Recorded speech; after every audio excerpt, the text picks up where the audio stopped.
Good morning. Good morning. Thank you. You're the ones that made it here on time, so welcome to day 2 of the Horizons Summit. We hope you enjoyed day 1, and welcome to the ballroom. Not quite as grand as the Golden Ballroom in Washington, D.C. that is planned, but I think I know where I would rather be. So we have a wonderful day for you, especially on the main stage today. And we're going to hear soon from Deborah Rowland, who's going to challenge you to look inside. We've got 2 amazing panels, which should be both inspirational and controversial. And at the end of the day, we've got Ricardo as well, who will share some magic, he claims, with all of you. Add to that the fact that we've got some great demos on here too. Please stay with us.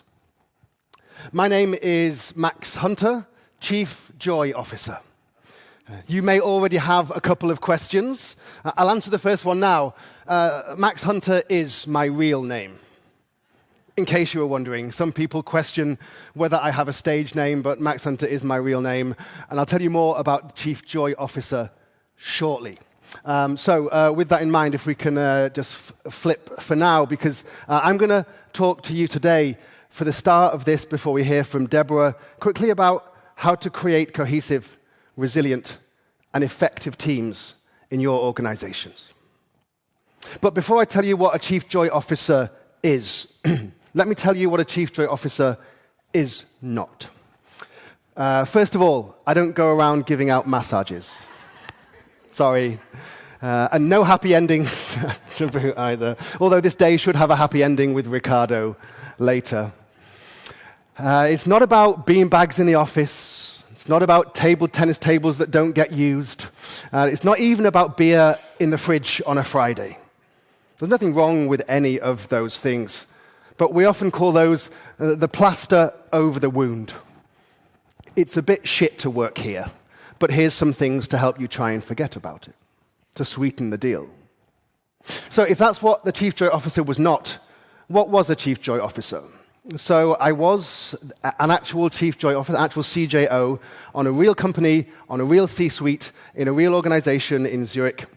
And we had the vision of the Chief Joy Officer to create a place to work where people wake up on a Monday morning and can't wait to go back to work to make a difference. Wow. A big vision, I hear you sigh or laugh. But if HR can't believe in that vision, who can?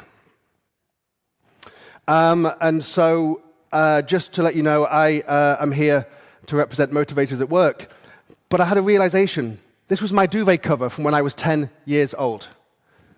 Who's the thing hiding behind the pillow? Garfield. Garfield's slogan was that pretty much, I hate Mondays, right? It was drummed into us at an early age. I was still at school, enjoying school, and it was still drummed into us that Monday mornings are, by definition, a bad thing. We need to change that.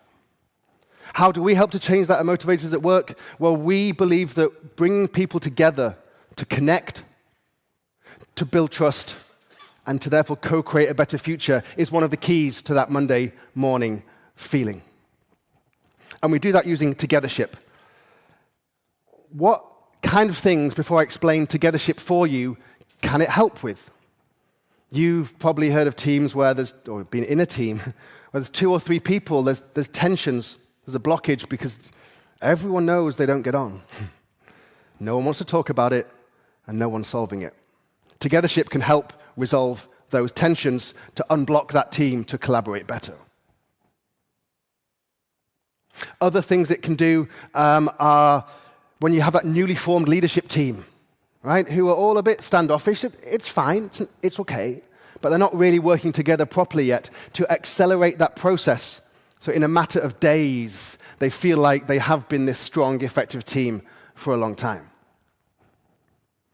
Another way it can help is the gossip culture. When people talk about each other, not to each other. We've all been in those teams. We all know those teams. But if you can create that sense of psychological safety, that trust in the team where we've got each other's backs, we can then have those conversations with each other, not about each other. Just some examples to get you thinking. Togethership is actually the combination of the words togetherness and leadership. It's the leadership skill to be able to create cohesive, resilient, and effective teams. We don't teach this skill, let alone practice it enough. That skill to create a cohesive, resilient, and effective teams.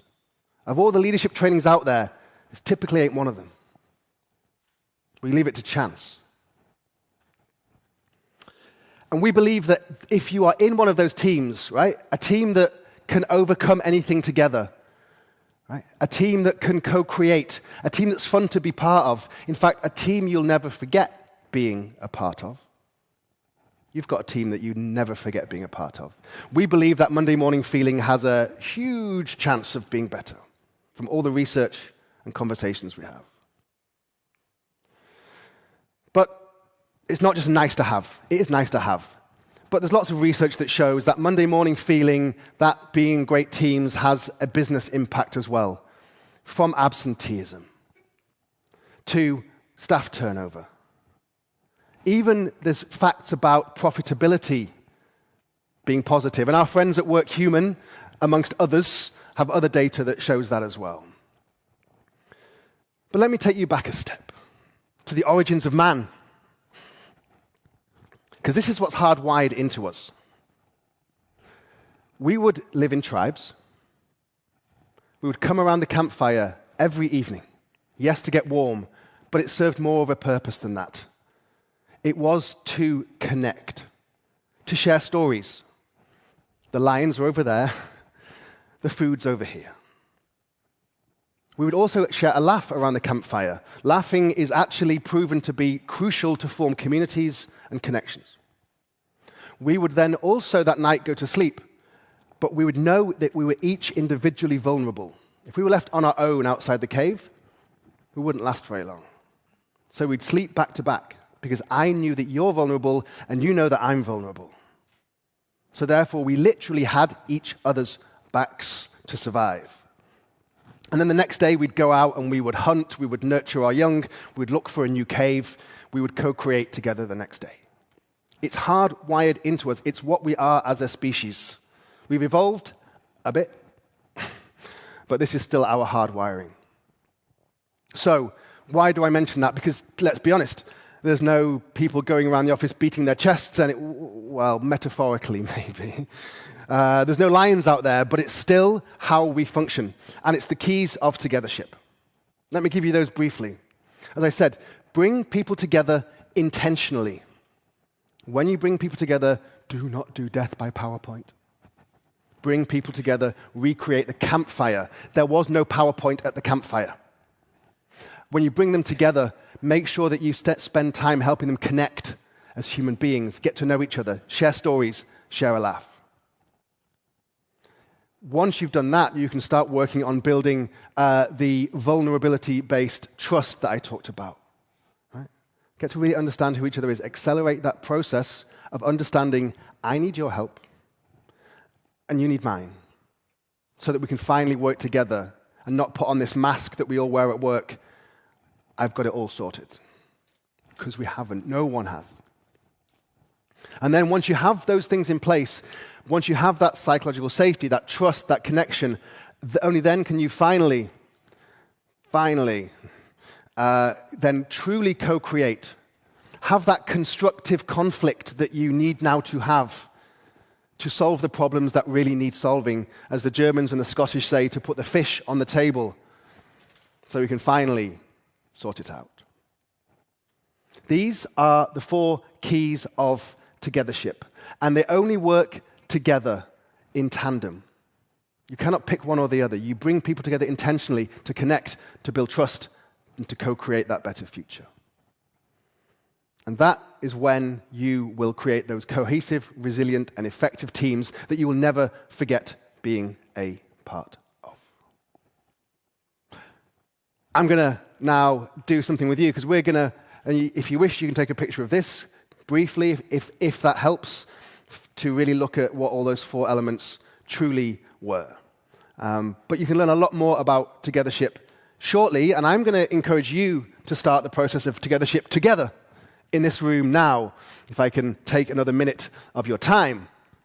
So I'm going to ask you, please, get into threes, into groups of 3, not with the person that you came with, with two strangers. If that means you have to stand up and move or turn your back and look around you, get into groups of 3, please, and get to know each other.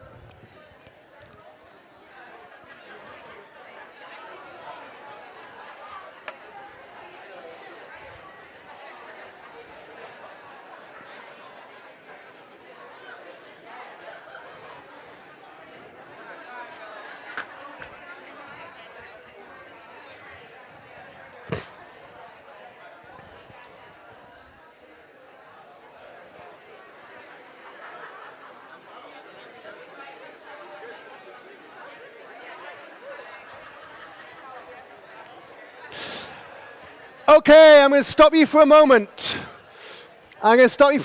Just because we are short on time, we started a bit late. What we're going to do is the following. Just before the break, I'm going to give you some instructions so that when you go to the break, you're going to go in your little pod of 3 and you're going to build connection and trust. So hold that for now. You may sit down next to your partners or not. Either way, when the break comes in about an hour, we're going to send you out in your pods, and I'm going to give you some tasks to do to build Togethership in your pods. Good. Okay. So one of the things, thank you very much. I love that I can't stop you talking. Thank you for bringing the energy this morning of Togethership already. There is a free Togethership assessment, which we offer you for free. You can go to this QR code and you can do an assessment for your team or indeed for any of the teams in your organization to test where you are with Togethership. If a few of you manage to complete it before 3 o'clock today, we will show you the results, the aggregated results of Togethership in the teams that are represented in this room today. Okay? And we'll put this up again later for you in case that helps. Thank you very much for doing that. So, in the spirit of Togethership, I'm now about to introduce Deborah Rowland, who's going to do 2 things with you. First, she's going to challenge you to look inside. So I hope you're ready for that. And also, therefore, how can you take that sense of community into your organizations, especially as HR, into your teams, so that as a we, you can handle all the change that is necessary that is coming up. So, without further ado, please put your hands together. Big round of applause. Deborah Rowland.